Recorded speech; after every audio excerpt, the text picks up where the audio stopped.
Good afternoon. Thank you for joining us today to find out more about fraud and scams and how to protect yourself. My name is Richard. I'm a community banker for Ulster Bank, and I'm delighted to be joined today by Simon, our customer protection manager. A part of our roles, we would often present these talks in local community groups and support groups and community halls and other locations. But due to the coronavirus situation, we want to bring you the same and more updated information through Facebook Live, which we hope will help you, your family, friends and loved ones stay safe. Now, we all have had to stop doing a lot of things we did daily. So whether that's going to work or even taking a trip to town, or we do things differently now, don't we? So where a family outing was maybe over a barbecue, now it tends to be an online family quiz, and I'm no good at those. The problem that we face is that criminals are finding new ways to take advantage of the situation that we're in. So I'm sure you'll have some questions as we go through today that you'll want answered, possibly about some of the scams that you're seeing or hearing about, or maybe you simply just want some guidance on how to stay safe. So there will be an opportunity at the end of today's session. So please feel free to pop your question in the comment section below, and we'll do our best to get through as many as we can before our time together is up. Thanks very much, Richard. And yes, you're right. We're going to go through quite a few different scams today, and I'll try and sort of be clear about the types of scams and some of the key words to look out for, so that you become familiar with them and we raise that awareness. I think I'd like to start just by saying that sadly we're now more likely to fall victim to a scam than any other crime in the UK. So it's quite a scary statement when you sit back and sort of think about that. I know, Richard, you've got some stats that maybe would highlight this to everyone to show the scale of it. Yeah, Simon, let's have a look at some of those key stats. Criminals don't really care who they target, which really means that anyone can be a victim of fraud.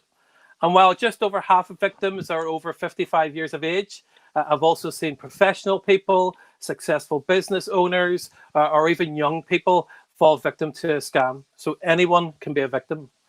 Last year, scams cost the UK economy £1.2 billion. That's a scary amount of money when you think about it. Simon, you and I have ended up supporting people who have lost anything from a few £100 to people who have lost tens of thousands of pounds, and unfortunately sometimes even more. A key stat that you'll see from the screen: only 5% of scams are reported. So when you think of all the stories that you hear in the press every week, those are only 5% of all the scams that are taking place. And victims are often too embarrassed to tell anyone. They don't report it to the police, or they don't tell the bank, or they don't even talk about it with their family. Or perhaps they think that nothing can be done about it. And while that financial loss can be huge and easy to measure, there's also a huge emotional impact. It often leads to loss of confidence. It affects independence and relationships, and can lead to even more isolation. So all it takes is a minute or two of distraction, what looks like a really good deal or a link that we click within an email. It can easily happen to anyone at any time. Absolutely, Richard. Some really important information there. And I know in my role as a customer protection manager, I would support customers impacted by scams on a daily basis. And one of the things that often they say is around the embarrassment and the emotional side and the impact it has, as well as the financial. But something else they also mention is on many occasions, it's maybe not the first time they've been contacted, or they maybe not the first time they received a cold call or an email asking for information that's potentially a scam. So perhaps there's a reason for this? Yeah, actually there is, Simon. There's lots of grooming techniques that a fraudster might use to trick their victim. So it could be romance scams where they'll befriend the victim and even promise a loving relationships. Or they'll pretend to be from the bank, possibly tell them about a suspicious transaction on their account, or pretend to be from the government, such as HMRC, DVLA, or even the MOT centre. Or they might even pretend to be from your internet provider or your phone company. Scams seldom happen in isolation. They're not necessarily random. Criminals will target their victims relentlessly, and once that victim is engaged with the criminals, they share those details among other criminals, and that information is then used to persistently target their victims, to con them, to mislead them, to intimidate the victim into parting with their life savings. So I wish if someone was scammed, that was the end of it. That is bad enough. But that's usually just the start of it. The criminals will use this information to persistently target their victim again and again and again. Yeah, you're right. Absolutely. I think spotting a scam as well is becoming increasingly difficult for our customers at the moment. We know that the criminals go to extra lengths to disguise what they're doing, as you've mentioned. So the scams do become more convincing. I do understand, from in my role particularly, that the scammers use a number of ways to extract information from us. So could you expand that further for everyone watching today? Yeah, what do you, Simon? We've got another slide here. It just showed you this, some of the techniques that they use. When you hear about a scam, I'm sure you sometimes think, how on earth did that happen? Or, it wouldn't happen to me. A lot of scams out there are based on simple grooming techniques designed to lead the victim into parting with information and ultimately money. Fraudsters are very highly orchestrated. They're extremely professional criminals, and they adopt sophisticated techniques to scam victims out of their money.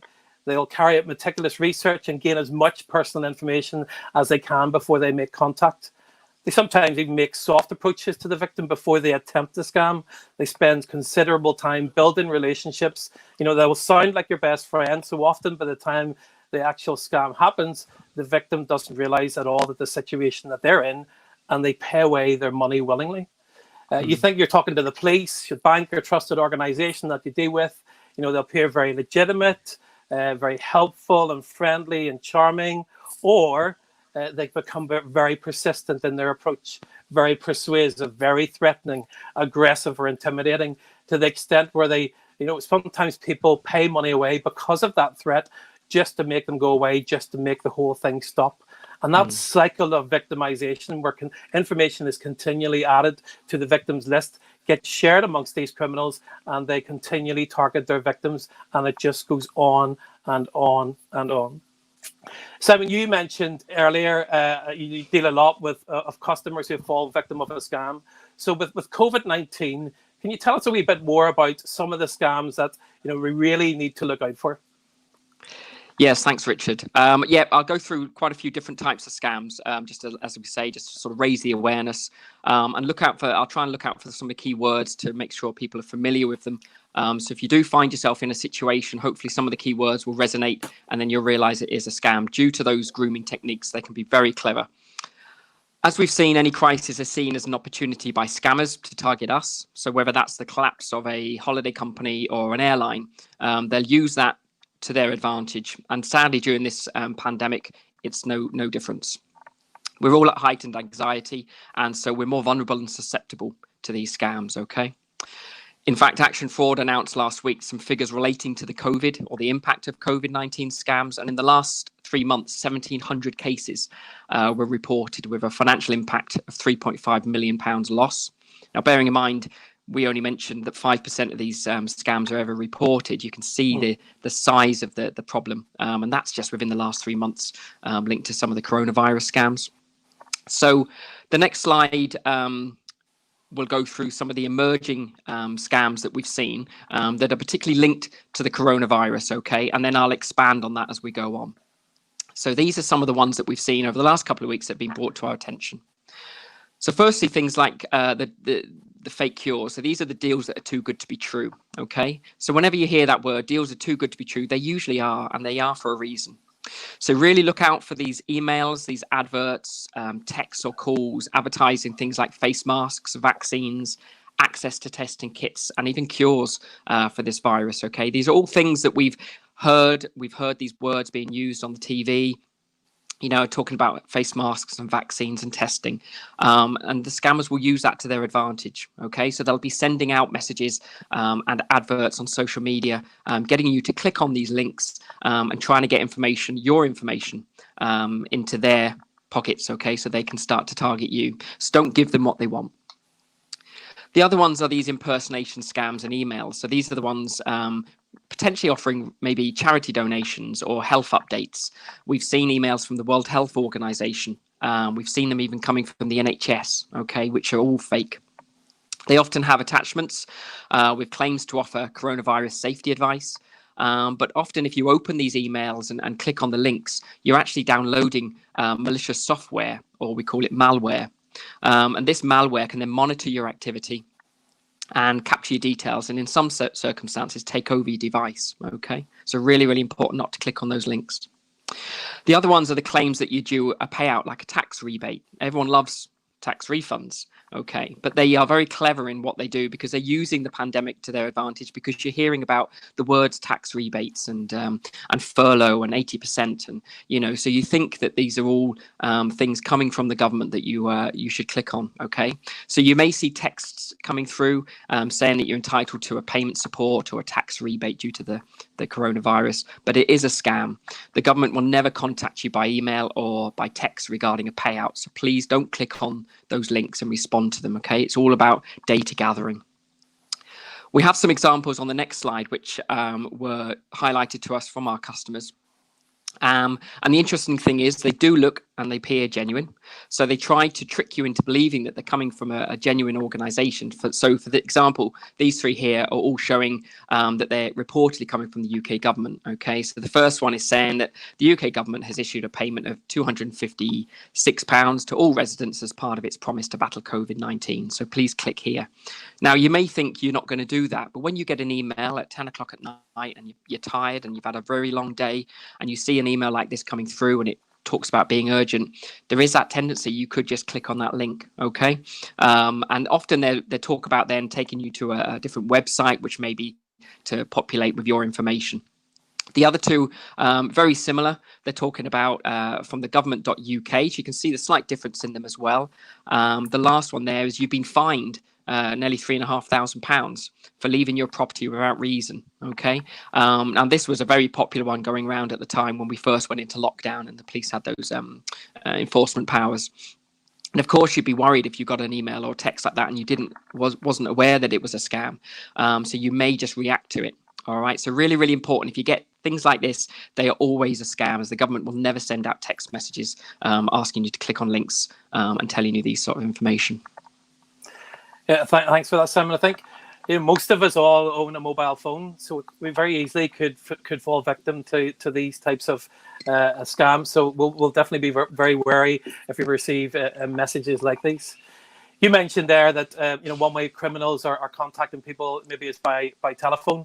And I'm very conscious that in these restrictive times that people are spending more time at home. Perhaps people are having to self-isolate. And they're probably relying on their phone more. So are you seeing a rise in telephone scams, and what types of telephone scams are going about at the moment? Yes, telephone scams are, they're a common scam technique for the scammers, and really we've seen an increase in that because obviously, as you mentioned, people are more at home now and able to take up these calls. So what we see when they cold call you like this, we often call them impersonation scams. So I'm going to run through a couple of scenarios for you just to sort of highlight. And again, I'll try and pick out the key words and be familiar with these scenarios because these are very common. Okay. The first one is, as we mentioned, they're impersonation scams. So the first example is when a scammer will maybe impersonate a police official or a bank, a fraud official, or even a computer technician, as we said. So, for instance, if they pretend to be the police, often they'll phone you up out of the blue. They'll let you know that there's fraud that's been uncovered at your local branch, and that your accounts have been compromised. And that's really important because it's affecting you. Okay. If you sound a bit hesitant, a bit like, yeah, that's never going to happen, they'll ask you to ring 999 and verify the call. Okay, so you'll ring 999 because you do want to verify that it's a legitimate call or it's a scam.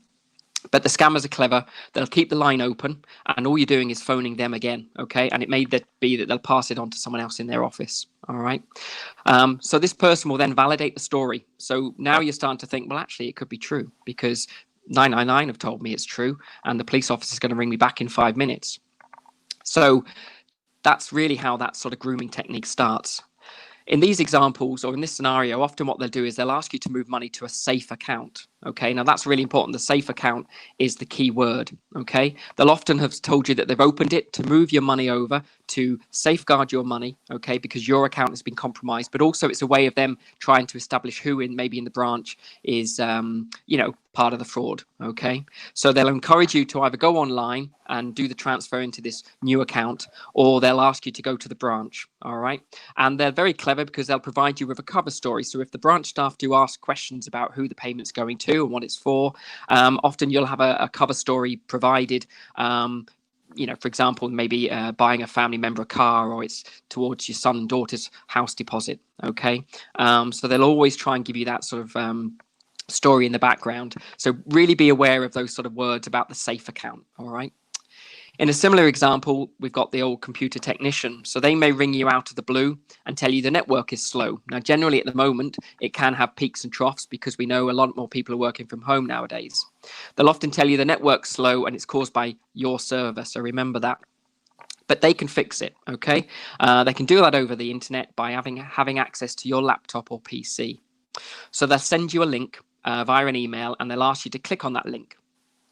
That will then connect the two PCs together, okay? So now you've given a random stranger access to your PC or your laptop. What they'll do is they'll drop down the malware, as we mentioned before, and they'll look busy for hours. Now, these calls, after talking to customers who've been victims of these calls, can be anything from 2, 3, 4 hours in a day. They'll often try and catch you towards the end of the afternoon, so you're a bit more tired, you're hungry because you've not got time to make your dinner. But they'll spend hours dropping all information into your PC and making it look like they're doing something in the background. Once they've spent all that time doing it, they'll then suggest they can offer you some compensation because you've been such a great customer and you've been really patient. So they may offer you maybe £200, but what they'll accidentally do is send £2,000, okay? So then they'll start this sort of grooming again. They'll start to panic a little bit. They'll ask you to go and check your bank account online to see, did they make a mistake? Did they actually send you £2,000? Because they're going to get into trouble from their finance department. So, of course, you've been on the phone, you're very tired, you log on to your online banking, but you've forgotten the malware that they've now downloaded. So they can now watch all your keystrokes. They can get all your passwords, and they have control now of your bank account. So it's almost as simple as that. All right. So really, really important to be aware of those types of calls. Simon, listen to those examples. You can just see the levels and the length that these criminals, these fraudsters go to. So just how people can get caught out. So what would you say to people in order to protect themselves from this type of scam? Yeah, I think the next slide will give you sort of the key top tips. So just take a couple of seconds to sort of read through those. Firstly, as I mentioned, never give remote access to your laptop or home computer, okay? Because you don't know who this person is at the end of the line. Always verify the caller using an independently verified telephone number. As we've talked about, they can keep the line open. So you may think you're ringing, say, 999 or the bank, but you're actually just going back to the scammer. So use the number from our website or the back of your bank card. But also maybe phone a friend or a family member, so someone that you recognize their voice, so you know your line is clear, okay? The bank or police will never ask you to move money to a safe account. So really, really important, because we see this happening quite a lot. And then you'll never receive a genuine call to tell you your Wi-Fi or your internet is slow. Thanks for that, Simon. I think it's really useful for our viewers watching today. I think this would be a good opportunity, Simon, just to highlight to our viewers, any other scams that are currently, targeting people as a result maybe of COVID-19 and things like that. Yep, great idea, and apologies because there's quite a lot of different scams we're going through. But again, it's all about just highlighting these to raise people's awareness so that we are all alert and educated on these. Here's a couple of recent ones that we've been noticing an increase in. So the first one is the what we call a smishing text. So this is a text that's come through reportedly from the Ulster Bank, and it's basically telling you that your personal details have recently been updated on your bank account. Okay, so is that, again, it's that personal contact with you. Something has happened on your bank account that you maybe have no idea about. Okay, so they're asking you to click on the link to verify those changes and confirm your personal details. Now, what will happen is that link will take you to a fake website. They'll ask you to put in your online banking details, or just verify and input some of your details to make sure that we've, the scammers have got the information that they need. Okay, and then that links back then to some of the impersonation scams that we've seen, where they may then contact you because they've got this wealth of information that you provided. All right, so just remember that we will never send out a text like that asking you to verify personal details. The other one, as you can see, is the TV licensing. So what we're seeing is customers are reporting potential money being taken from their account linked to the TV license cancellation. So these emails and text messages are coming through. They look very genuine. They look like they come from the TV licensing authority. And they often detail a late payment charge or a license fee that needs paying urgently. Okay, so there's always a problem. There's always something that you have to take action to. They'll include a link, as we've seen, and it will take you to a form, and then you'll be asked to complete that with some simple personal details, but often it's your name, your phone number, and your bank information. Okay, so the criminals will use this information again to contact you. So they'll pretend to be the bank's fraud team or the police, and they'll ask you to move money to the safe account or give away card reader codes so they can make attempts to make payments on your behalf if you give access to your online banking, as we mentioned before. So again, it's about hearing those words, safe account, or a text or email asking you to click on a link, okay, due to a sort of sense of urgency. So always treat these as a scam and don't take action until you verified with the bank that something is wrong. Yeah, thanks, Simon. I've received the TV licensing scam email too, and you talk about it's that cycle where it just keeps on going if you do respond. So lots of great information out there to help customers to protect themselves. So if someone wanted to read up more ways about how to protect themselves and their loved ones, any advice basically where you could direct them to? Yes, wealth of information out there. So one of the key areas would be the Ulster Bank Security Centre. So we have a security page on our ulsterbank.co.uk site, has lots of information and guidance into scams, some really useful videos to watch as well. So really worth having a sort of 20-30 minutes just to sort of go through some of that information and just read up on the information that we've got. And there's also some downloads, some printed material that you can leave or print out as well to help any neighbours that maybe need a bit more support. There's also the Friends Against Scams website. You can see the link there on the screen. So in 20 minutes, you can become a friend against scam. Okay, there's a simple online training program. It's designed for everybody, so you don't have to be a rocket scientist to complete it. It's great for your family and your friends to do over a cup of tea or coffee. You can do it via Zoom as well, I'm sure. You don't have to be in the same vicinity. They've recently updated the page to include some of the current coronavirus scams that we talked about as well, and that they are seeing as well. So really, again, it's really useful.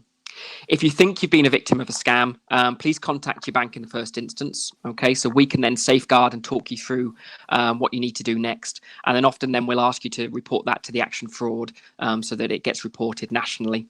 And don't forget to talk, so you're not alone and you shouldn't feel embarrassed by these scams because they're a crime. So we're here to help. We're going to go to questions in a moment or two. So for our viewers today, I'm sure from our discussion, it's prompted you with some questions. So if you're thinking of a question, you're not alone. So please feel free to ask us anything. You can ask a question just by typing in the comment section on your screen. But before we go to questions, Simon, what would be your top 5 tips for us all to consider with regard to protecting us from scams? Yeah, we've gone for a lot of information this afternoon. Appreciate. So I think if we look at the top 5 tips, okay. So number 1 is be extra careful with any phone calls or texts or emails from anyone claiming to be from the bank or other trusted organisation, as we've said. Don't trust everything on face value.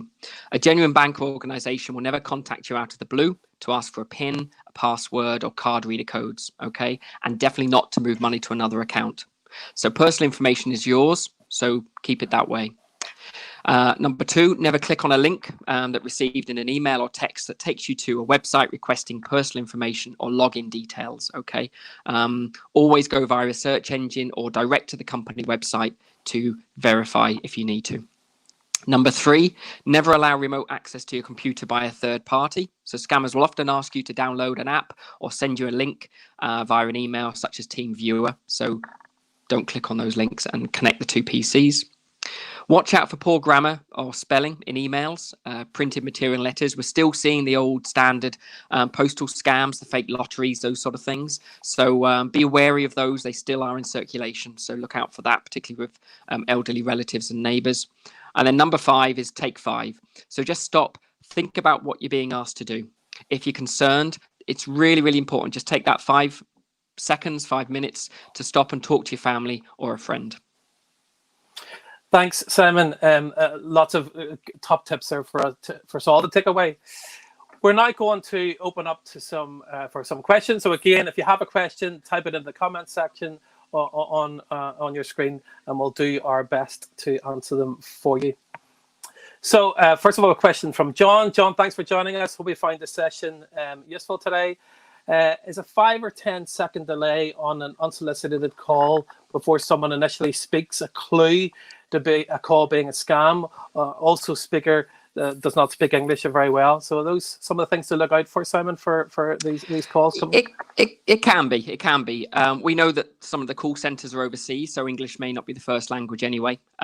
So it's not always a clue. But certainly it's about why they're calling you. So if it's a cold call, and it's going to be talking about often the cold callers are selling something, or they're telling you that there's a problem, then that's the key. If you've gone out looking for the information and expecting the call in, then that's fine. But often it's a cold call, and that would be something that I would always put the phone down on. Yeah, and just remember, John, as well, they can't spoof numbers onto your phone to make the numbers look legitimate. But certainly for me, certainly one of the things I would share when I'm out and about, certainly if you do receive a call, sometimes, a lot of the time, these scams are just not actually people, it's computer generated. So try picking up the phone and actually saying nothing. And if there is silence, it often won't connect. But if you are getting these calls, I would say, John, do fight back, okay? So do report it, okay? Talk to your telephone company as well about how you can block these calls coming into your phone. So do that. So hopefully you find that helpful, John. But thanks for the question. Great question. Any other question? Another question from John. I had a call from Amazon the other day asking if I purchased an iPhone as it appeared on my Amazon account, and I couldn't see this. However, they knew my name and I didn't proceed. See this one quite regularly, Simon, Yep. with our customers, yeah? Yeah, absolutely. This is a very common one. Often it's an email to tell you that there's something wrong with your account, or there's a refund on your account, or like John has mentioned there, that you purchased an iPhone, but it's just a way of getting you to extract the information from you. You can go onto your legitimate Amazon account, not through a link via the email. Go via the actual website just to verify what's going on your account, and it's generally all fine, but these sort of instances are all about trying to get information from you, because as John's mentioned, it's his account, so there's that sort of sense of panic that there's something's happening to his account, so you're going to react. But yeah, try and go via the website generally. Yeah, and usually if you do respond, again, they'll use those grooming techniques that we talked about, or try and get you to download that piece of software that Simon was talking about earlier on to get you your refund. But the whole thing is a complete scam. It's always about breaking that chain, John. And as Simon says, go to your app or go to the website and log in there. But it's a very common sort of scam that's going about at the minute, whether it be from Amazon or even Netflix or anything that you might have a subscription to. They're using this basically just to try and fool people. But again, thanks, John. Great question.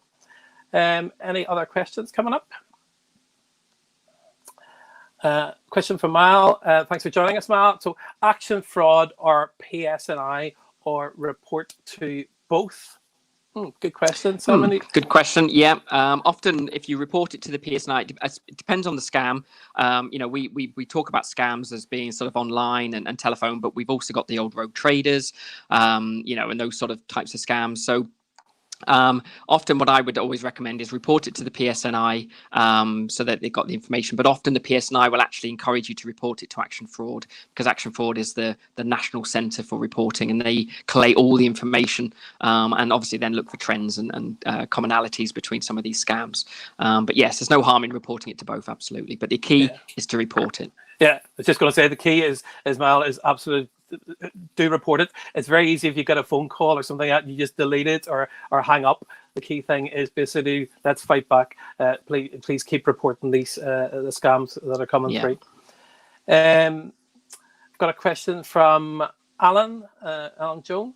Are charities being impersonated currently, as it's difficult to discern what or who is genuine, and charities are struggling to raise funds during coronavirus lockdown?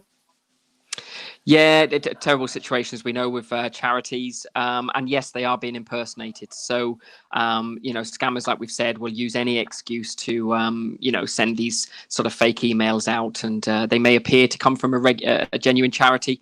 My I suppose, suggestion would be that if you want to donate to a charity, you go to their own website to make that donation, rather than relying on an email that's coming through or a text message. Yeah. Don't think of anything to add to that, but it just goes into the lengths that these people how low they can go, basically, just to try and use the current situation. Bruce is joining tonight. Bruce, thanks for joining us. What about postal cons? We couldn't leave a parcel, ring this number, and then a massive phone charge. We've seen that in the past too, Simon.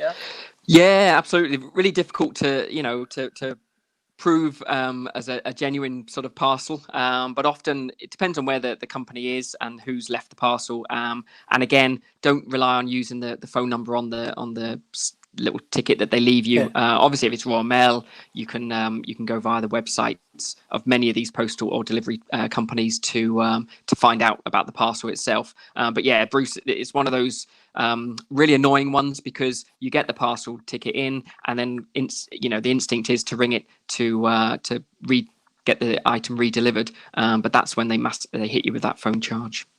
Yeah, and I think probably for all scams, it's always about breaking that chain.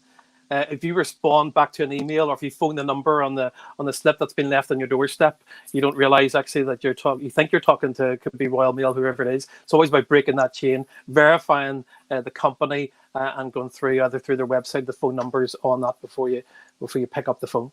But great question, good one, Chris. Thank you for that. Any other questions, John? Other question: if I click on a link, am I already scammed, or do they need more personal information? The whole clicking on links, we probably do it every day, Simon. We're clicking links for all sorts of things. So what do we know before we click on that link, or what sort of things maybe should we be checking before we click on a link, maybe in an email? Or yeah, well, we talked about sort of phishing emails, and they're the sort of the fake emails or the cold calling emails. So really look for things like the email address that it's come from. So for instance, if it's say ulsterbank.com, but it might say ulsterbank.new.com. So they make the email address look like a genuine company, but there's always something slightly different about it. Okay, so that usually gives you a clue. And some of these emails as well are very generic, so they might just say "Dear Sir" or "Dear Madam" or "Dear Customer," because they don't have your information. All they've got is your email address. Okay, if you do click on the link, you're not scammed at that point, because they are looking for you to put in your information, your personal information, your bank details if they can.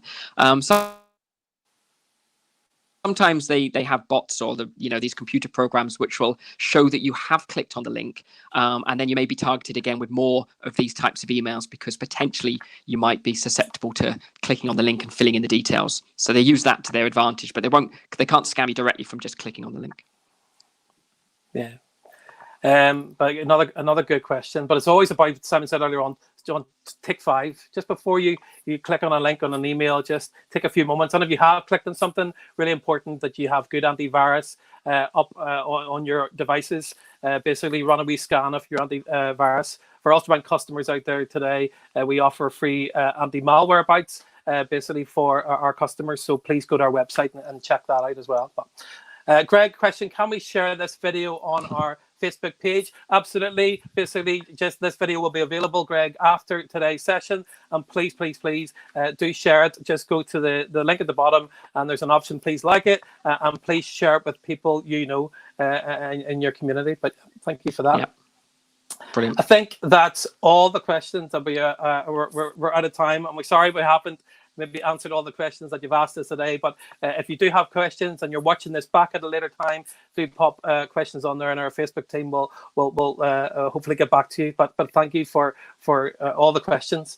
We know we haven't covered all types of scams, but hopefully you've got a flavour of some of the techniques that scammers use and what you can do to protect yourself. Let us know if you find this session beneficial by giving us a wee thumbs up and like a button on this link. And it just gives us a platform in terms of maybe looking at more of these sessions like this in the future. So I want to say thank you to Simon. Thank you for your time today, Simon. It's always great to chat to you and help raise awareness on scams. Thank you to everyone who's joined today. And I want to close today's Facebook Live session as I usually close my presentations, and that is by saying this is only the start of a much bigger conversation. To help stop scams, we need to do this together. So please, if you've learned something today, or perhaps you're even thinking of someone who would find this information useful, please take 5 minutes just to pass on what you've learned today, whether that's to a neighbour, a colleague, or a family member. And you can simply do that by sharing today's session with someone that you know, as I said earlier. Again, thank you for joining us today, and we Thank hope you. that we will see you again soon. And in the meantime, please stay safe. Thank you.